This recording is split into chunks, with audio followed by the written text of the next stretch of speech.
और जिस तरह से मैं देख रहा हूँ कि हमारे बुजुर्गों के साथ नौजवान तबके के अंदर जो जोश और जज्बा है, उसके ऊपर मैं एक शेर पढ़ करके अपनी बात को शुरू करना चाहता हूँ कि उकाबी रूह जब बेदार होती है जवानों में,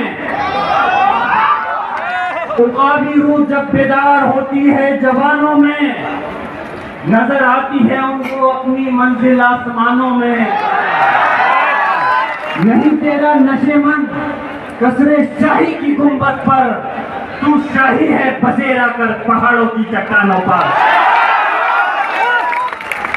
मुझे इस बात का एहसास है कि वक्त बहुत हो गया है और यकीनन इस गर्मी में आप लोग इकट्ठा होकर के इस बात की गवाही दे रहे हो कि ये जंग कितनी भी लंबी चले, लेकिन इंशाअल्लाह ताला आप लोग हार मानने वाले नहीं हो।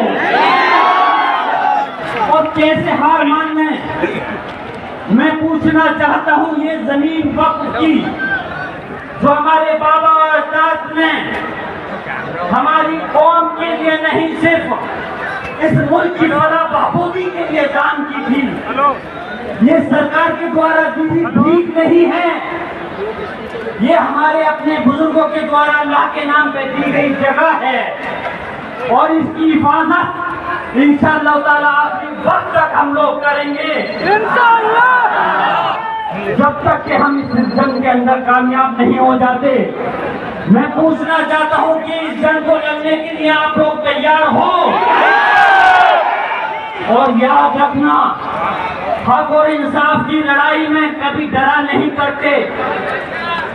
ये आपका नौजवान साथी, आपका भाई जियाउर रहमान भट्ट, जिसने अपने दादा मोहतरम शफीकुर रहमान भट्ट साहब से, जिन्होंने उत्तर प्रदेश की विधानसभा पार्लियामेंट के अंदर अपने मजहब और अपनी कौम और गरीब लोगों की आवाज को उठाने में कभी कोई परहेज नहीं किया।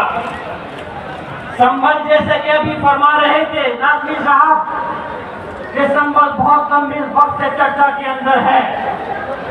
और चर्चा इसलिए है कि संभल के अंदर बम कानून आने से पहले ही हमारी मस्जिद को टारगेट कर दिया गया।